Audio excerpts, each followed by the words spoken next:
Welcome to special drive. నేను సంచన. వాతావరణంలో అనూహ్య మార్పులు కనిపిస్తున్నాయి. ఒకే రోజు వర్షం, తీవ్రమైన ఎండ, ఉదయం రాత్రి చలి, ఒకే రోజు 3 కాలాల పరిస్థితి కనిపిస్తోంది.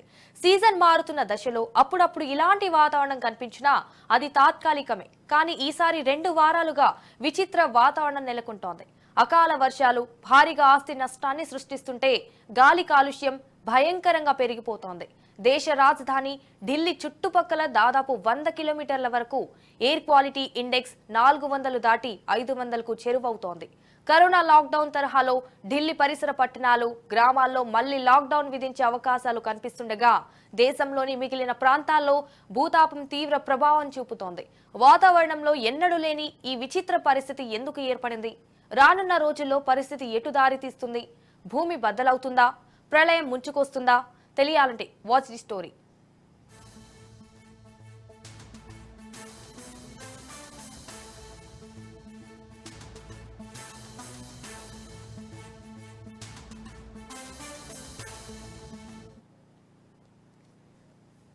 శీతోష్ణ స్థితి మార్పు వల్ల అనేక విపరీతమైన వాతావరణ సంఘటనలు, హీట్ వేవ్లు, కరువులు, వరదలు వంటివి మరింత తీవ్రంగా, తరచుగా జరుగుతాయని సైంటిస్టులు చెప్తున్నారు. మార్పులను ముందే పసిగట్టేందుకు పరిశోధనలను మరింత ముమ్మరం చేస్తున్నారు. తాజా గణాంకాలను బట్టి చూస్తే దేశవ్యాప్తంగా మళ్లీ లాక్డౌన్ లాంటి పరిస్థితులు వచ్చే రోజు ఎంతో దూరం లేదని చెప్తున్నారు. అంటే తీవ్రమైన కరువు పరిస్థితులతో తాగునీటి సంక్షోభం తీవ్ర స్థాయిలో ఏర్పడుతుందని, తాగునీటి కోసం యుద్ధాలు చేయాల్సిన పరిస్థితి వస్తుందని వార్నింగ్ ఇస్తున్నారు. గాలి కాలుష్యం దెబ్బకు ఢిల్లీలో స్కూళ్లకు సెలవు ప్రకటించి ఆన్లైన్ తరగతులు మొదలుపెట్టారు. హెల్త్ ఎమర్జెన్సీ విధించాల్సిన పరిస్థితి ఏర్పడింది. అవసరమైతే తప్ప జనం బయట తిరగొద్దని హెచ్చరికలు చేస్తున్నారంటే పరిస్థితి ఎంత దారుణంగా తయారైందో అర్థమవుతోంది.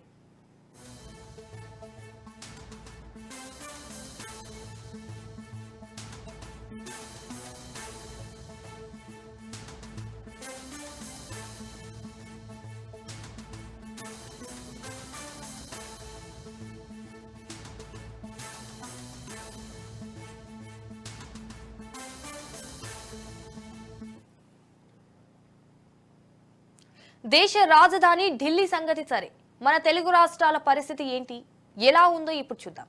ఉమ్మడి తెలుగు రాష్ట్రానికి రాజధాని అయిన హైదరాబాద్ పరిసర ప్రాంతాల్లో గాలి, నీటి కాలుష్యం అంతకంతకు పెరుగుతోంది. ఆహారం కల్తీ సంగతి సరే, ఆ విషయం కాసేపు పక్కన పెడదాం.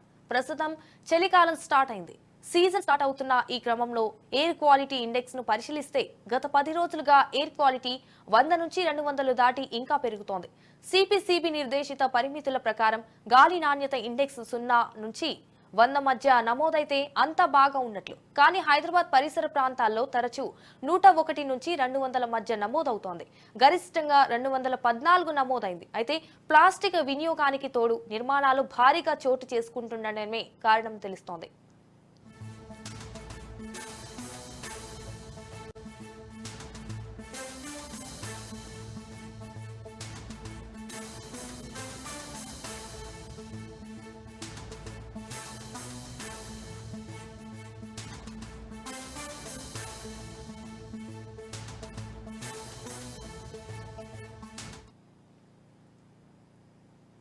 హైదరాబాద్ నగరంలో ఒక్కో ప్రాంతంలో ఒక్కో రీతిలో కాలుష్యం కనిపిస్తోంది. అధికంగా నిర్మాణాలు జరుగుతున్న కోకాపేట, సనత్ నగర్ వంటి ప్రాంతాల్లో కాలుష్యం ప్రమాదకర స్థాయిలో నమోదవుతోంది. శివారు ప్రాంతాల్లో పరిశ్రమల నుంచి ఇటు విడుదలవుతున్న ఘాటు వాసనలతో ఇటు హైదరాబాద్ వాసులు ఉక్కిరిబిక్కిరవుతున్నారు. ఈ నేపథ్యంలో పరిస్థితి అదుపు చేసేందుకు పొల్యూషన్ కంట్రోల్ బోర్డు కసరత్తు ప్రారంభించింది. అయితే హైదరాబాద్ లోని పరిశ్రమలపై నిఘా పెట్టేందుకు environment engineer, assistant environment engineer, అనలిస్టుతో కూడిన 5 టీంలను ఏర్పాటు చేసింది. ఈ బృందాలు నిత్యం పారిశ్రామిక వాడల్లో కార్యకలాపాలను పరిశీలిస్తున్నాయి.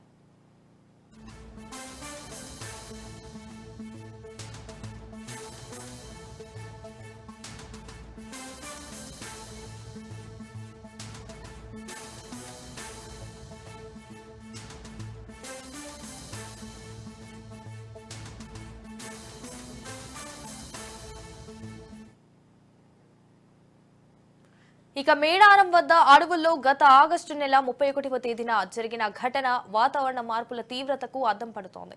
గాలివాన బీభత్సం సృష్టించింది. సాధారణంగా తుఫాన్లు వంటివి వచ్చినప్పుడు ఒకటి రెండు చెట్లు పడిపోవడం సర్వసాధారణం. కానీ ఇక్కడ ఏకంగా 80,000 నుంచి 1,00,000 చెట్ల వరకు కూకటి వేళ్లతో నేల కూలిపోయాయి. మేడారం అడవిలో కేవలం గంట వ్యవధిలోనే 1,00,000 చెట్లు కూలిపోయిన ఘటనపై కారణాలు తెలుసుకునేందుకు శాస్త్రవేత్తలు పరిశోధనలు చేస్తున్నారు.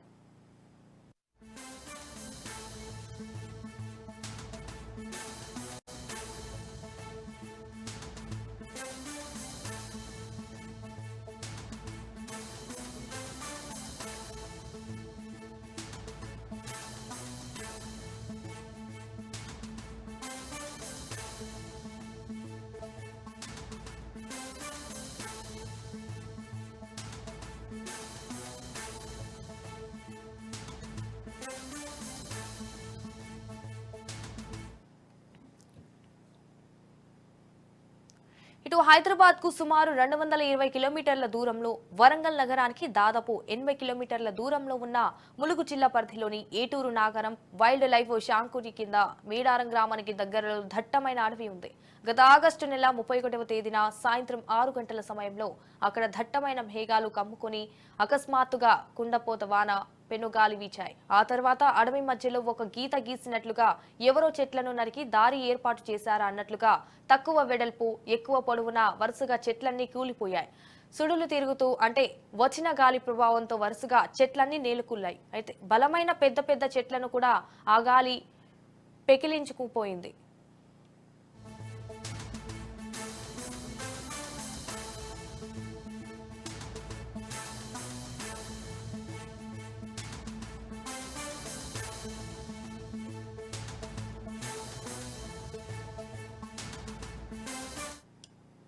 విశాలమైన అడవి మధ్యలో ఒక గీతలా ఈ గాలి సాగడంతో అడవి మధ్యలో ఎవరో చెక్కేసినట్టు ఒక దారిలో ఖాళీ స్థలం ఏర్పడింది.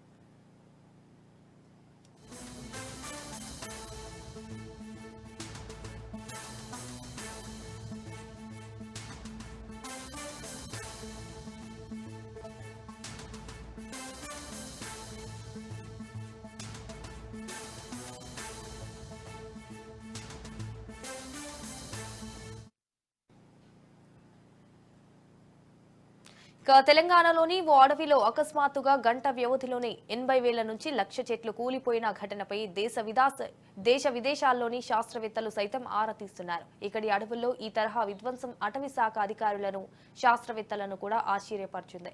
మేడారం దగ్గరలోని అటవీ ప్రాంతంలో జరిగిన ఈ ఘటన ఎందుకు జరిగిందో ఇప్పటికీ ఎవరికీ స్పష్టమైన కారణం తెలియట్లేదు. అయితే శాస్త్రవేత్తలు సైతం ఆ రోజు సాయంత్రం ఏం జరిగిందో స్థానికులతోనే మాట్లాడి తెలుసుకునే ప్రయత్నం చేస్తున్నారు. సాయంత్రం పెద్ద మేఘం వచ్చి అకస్మాత్తుగా వర్షం ప్రారంభమైంది. పెద్ద పెద్ద గాలులు వీచాయి.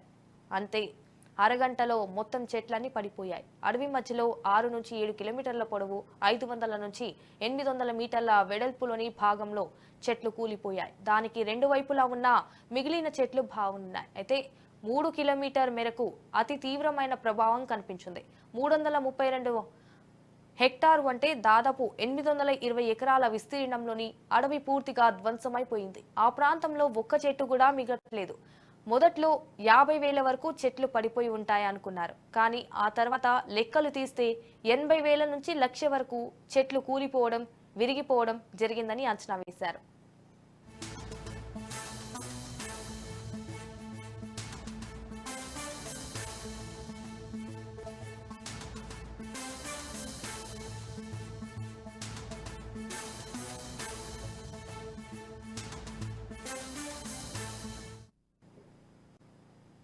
మేడారం వద్ద జరిగిన విధ్వంసం సినిమాల్లో చూసినట్లు లేదా సముద్ర తీర ప్రాంతాల్లో తుఫాన్ల ముందు నాటి ఘటనను గుర్తుకు తెస్తోంది.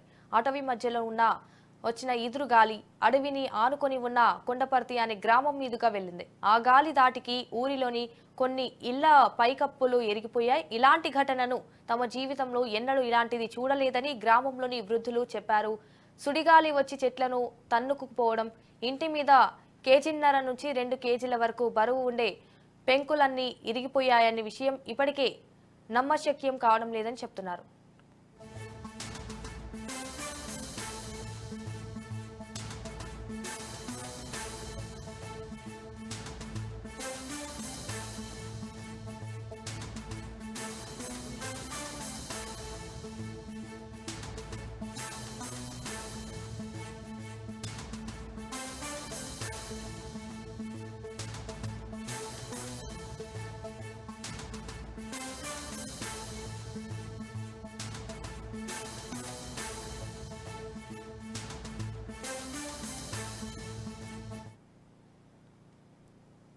మేడారం వద్ద కూలిన లక్ష చెట్లు వాతావరణం మార్పులే కారణమన్న విషయాన్ని నిర్ధారించుకునేందుకు ప్రయత్నాలు జరుగుతున్నాయి. పాలకులు, అధికారులు పట్టించుకోకుండా ప్రపంచవ్యాప్తంగా ఉన్న వాతావరణ నిపుణులు ఇక్కడికొచ్చి మరీ వివరాలు ఆరా తీస్తున్నారు. వాస్తవానికి అది చాలా మంచి అడవి. ఆ నేలను శాండిలోమ్ అంటున్నారు. అక్కడ మట్టిలో కొంత ఇసుక కలిసి ఉంది. కింద లోతైన మట్టి ఉంది. సాయిల్ డెప్త్ ఎక్కువ. ఇది కాక అక్కడ రాలిన ఆకులు అక్కడే ఉంటాయి. అవన్నీ కూలి అంటే ఎరువులా తయారవుతాయి. దీంతో అక్కడి చెట్లకు మంచి పోషకాలు అందుతాయి. దానివల్ల చెట్ల వేల భూమి లోపలికి లోతుగా నీటారుగా వెళ్లకుండా భూమికి సమాంతరంగా పొడవుగా వెళ్తాయి. దీంతో గాలి గట్టిగా వీచినప్పుడు వేళ్లు సులభంగా బయటకు వస్తాయి. వీటిని షాలో రూట్స్ అని పిలుస్తారు. దానికి తోడు అది బాగా వానలు కురిసే అడవి. వాన వల్ల ఉన్న తేమ, చెట్ల కింద నానిన మట్టి, ఈ బలమైన గాలి కలిసి అతి భారీ వృక్షాలను కూడా పేకలించేయగలిగింది. మేజాటి చెట్లు వేళ్లతో సహా వచ్చేస్తే కొన్ని చెట్లకు మాత్రం పై భాగాలు తెగిపోయాయి అని శాస్త్రవేత్తలు అంచనా వేస్తున్నారు.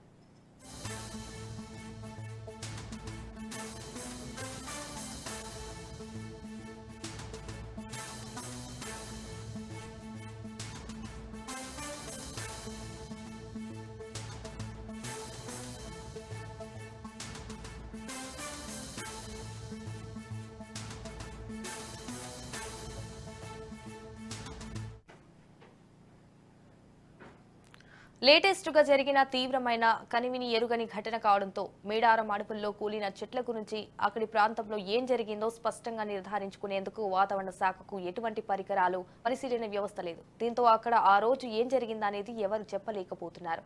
అటవీ శాఖ అధికారులు నేషనల్ రిమోట్ సెన్సింగ్ సెంటర్ ఎన్ఆర్సీను సంప్రదించారు. శాటిలైట్ ఇమేజ్ల ద్వారా తమ దగ్గరున్న డాటా పరిశీలించారు. డాటా అనలైజ్ చేసిన తర్వాత స్పష్టమైన కారణాలు బయటపడే అవకాశం ఉందని చెప్తున్నారు.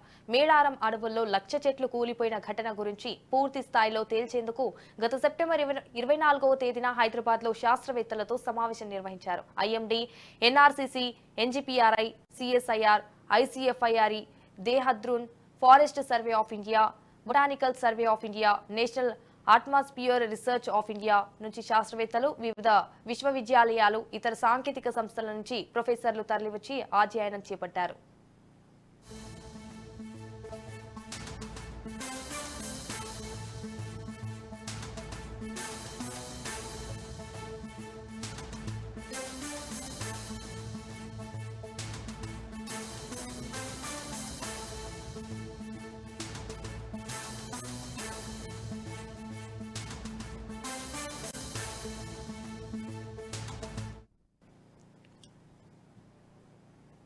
మేడారం ఘటనకు 1996లో మధ్యప్రదేశ్లోని నౌరాదేహి అటవీ ప్రాంతంలో జరిగిన ఘటనకు లింకు కనిపించింది. అంతేకాదు మేడారం అడవుల్లో ఇప్పుడే కాదు 1980 నుంచి 85 మధ్య ఇదే ములుగు దగ్గరలోని పసరల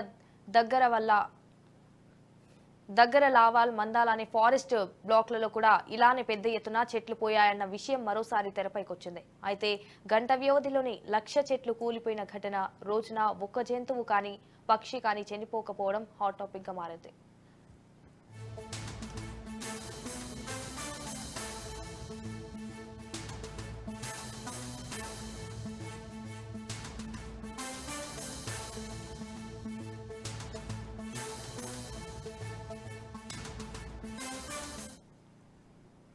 ఈ మొత్తం ఎపిసోడ్ లో మేడారం వద్ద లక్ష చెట్లు ఒకే రోజు కూలిపోయిన ఘటనకు ఇంత స్పేస్ ఇవ్వడానికి కారణం ఏమిటంటే ఈ భూమిపై ఉన్న పురాతన చెట్లు 5000 సంవత్సరాల నాటివి.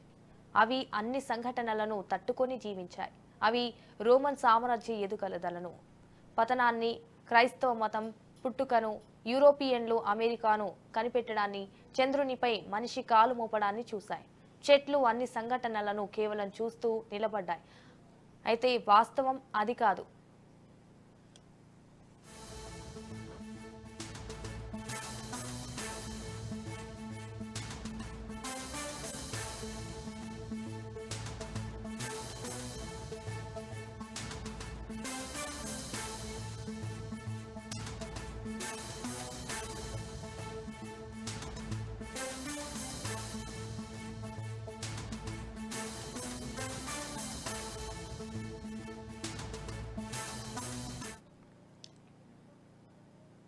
చెట్లలో ఏడాది పొడవునా కిరణజన్య సంయోగ క్రియ జరుగుతోంది. సీజన్ను బట్టి చెట్ల రంగులు మారుతాయి. ఫలితంగా చెట్లు కావడంతో ఏర్పడే వలయాలు వాటి వయస్సుకు సంబంధించిన రికార్డుగా నిలుస్తాయి. అది కాలానికి సంబంధించిన విలువైన రికార్డ్ అని డెండ్రోకొనాలజిస్టులు చెప్తున్నారు.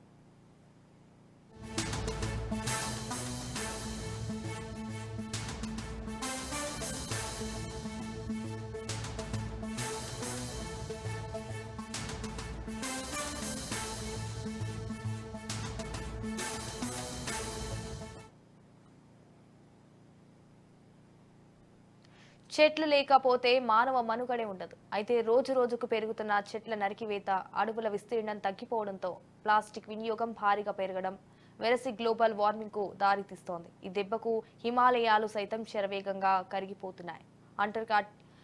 అంటార్కిటికాలో కూడా మంచు కొండలు భారీగా కరిగిపోతుండటంపై ప్రపంచవ్యాప్తంగా సైంటిస్టులు ఆందోళన వ్యక్తం చేస్తున్నారు. మన దేశంలో హిమాలయాలు కరిగిపోతుంటే విచిత్రంగా ఎవరెస్ట్ శిఖరం ఎత్తు పెరిగిందని కొత్త అధ్యయనం ఒకటి వెల్లడించింది. ఎవరెస్ట్ శిఖరం పాదాల వద్ద ప్రవహిస్తున్న అరుణ్ నది కారణంగా రాళ్లు మట్టి కోసుకొని పోవడంతో ఎవరెస్ట్ ఎత్తు 15 నుంచి 50 మీటర్ల మేర పెరిగిందని ఈ అధ్యయనం చెబుతోంది.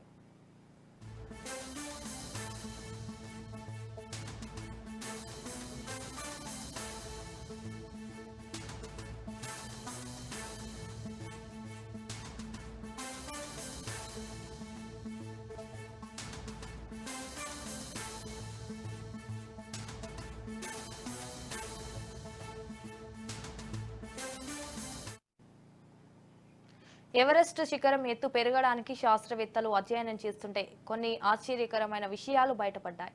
అరుణ్ నది పరివాహక ప్రాంతంలో 75 కిలోమీటర్ల భూభాగాన్ని కోల్పోవడం వల్ల ప్రపంచంలోని అత్యంత ఎత్తైన శిఖరం ఎవరెస్ట్ ఏడాదికి 2 మిల్లీమీటర్ల వరకు పెరుగుతోందని యూనివర్సిటీ కాలేజ్ లండన్ పరిశోధకులు గుర్తించారు. దీని గురించి క్లుప్తంగా అర్థమయ్యేటట్లు చెప్పాలంటే ఇది ఓడ నుంచి సరుకుల విసిరేయడం లాంటిది. దీనివల్ల ఓడ తేలికగా మారి ఓడ కొద్దిగా పైకి తేలుతుంది. అదేవిధంగా భూ ఉపరితలం తేలిక మారినప్పుడు ఎవరెస్ట్ శిఖరం కొంచెం పైకి లేస్తుంది. GPS పరికరాలను ఉపయోగించి చూస్తే ఏటా 2 మిల్లీమీటర్ల మేర పెరగడం మనం గమనించవచ్చు.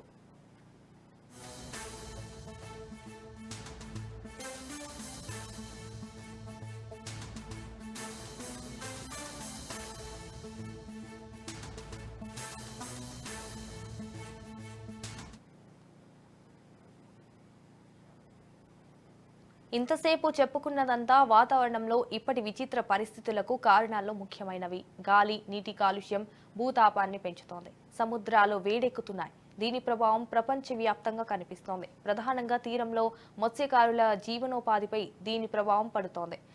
పసిఫిక్, ఆర్కిటిక్, అట్లాంటిక్ తో పోలిస్తే హిందూ మహాసముద్రంలో సముద్ర ఉపరితల ఉష్ణోగ్రతలు వేగంగా పెరుగుతున్నాయి. బంగాళాఖాతంలోనూ ఇవే పరిస్థితులు నెలకొన్నాయి. పెరుగుతున్న ఉష్ణోగ్రతలు ప్రత్యక్షంగా పరోక్షంగా మత్స్య దిగుబడులు తగ్గడానికి కారణమవుతున్నట్లు పరిశోధకులు పేర్కొంటున్నారు.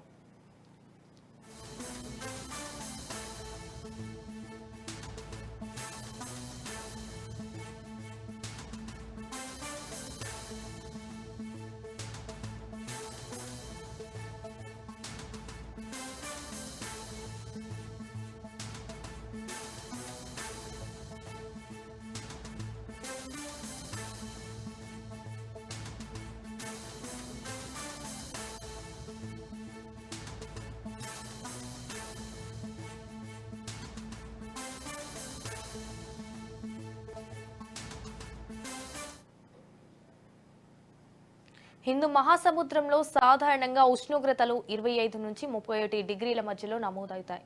భూతాపం కారణంగా అక్కడ సగటున ఏడాదికి 0.2 డిగ్రీల ఉష్ణోగ్రత పెరుగుతోంది. 1950 నుంచి 2020 మధ్య కాలంలో మాత్రం సగటున 1.2 డిగ్రీలు పెరిగినట్లు గతంలో Indian institute of tropical meteorology అధ్యయనంలో వెల్లడైంది. మత్స్యకారులకు ఏ ప్రాంతాల్లో చేపలు దొరుకుతాయో తెలుస్తుంది. కానీ ఇప్పుడు వారి అంచనాలు తప్పుతున్నాయి.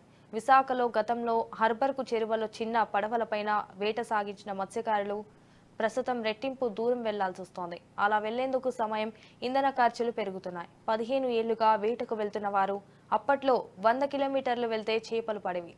ఇప్పుడు కనీసం 200 కిలోమీటర్లు వెళ్తే గానీ ప్రయోజనం ఉండట్లేదు.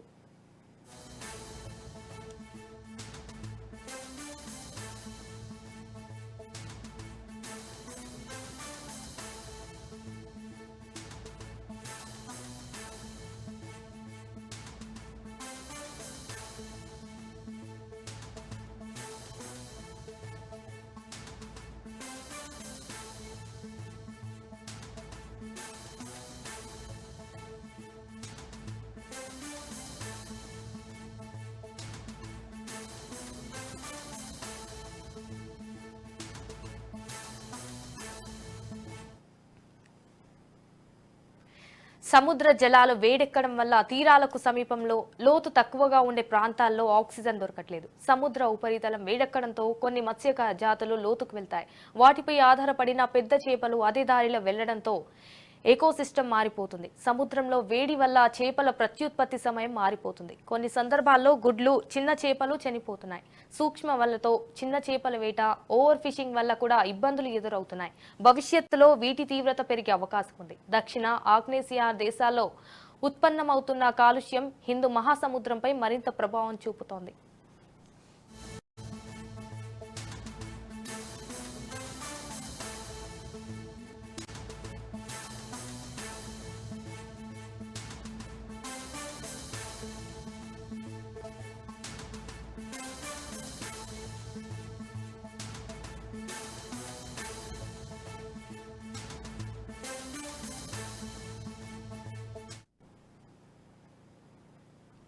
మొత్తం ఎపిసోడ్లో వాతావరణ మార్పులకు కాలుష్యమే ప్రధాన కారణమని కనిపిస్తోంది కదా. ఇది మన దేశంలోని కాదు, మొత్తం ప్రపంచమంతటా ఉంది. దీంతో పర్యావరణవేత్తలు, శాస్త్రవేత్తలు పాలకులపై ఒత్తిడి తెచ్చేందుకు ప్రయత్నాలు చేస్తున్నారు. అజర్బైజాన్లోని బైకులు వాతావరణ మార్పుల మీద చర్చించేందుకు ప్రపంచ దేశాల నేతలు 10 రోజులకు పైగా సుదీర్ఘ సమావేశాల్లో చర్చలు జరిపి కీలక సిఫారసులు, తీర్మానాలు చేయనున్నారు.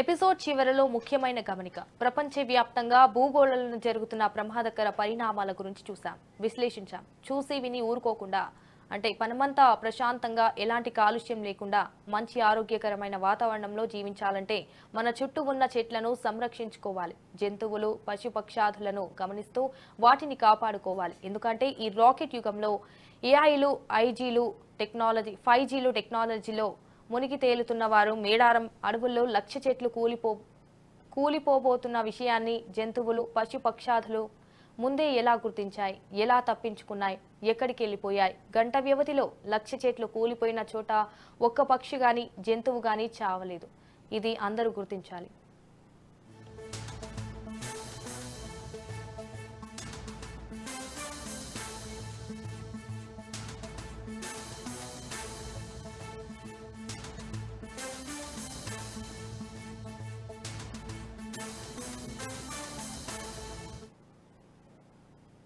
రైట్, ఇది వాళ్ళ స్పెషల్ డ్రైవ్. చూస్తూనే ఉండండి.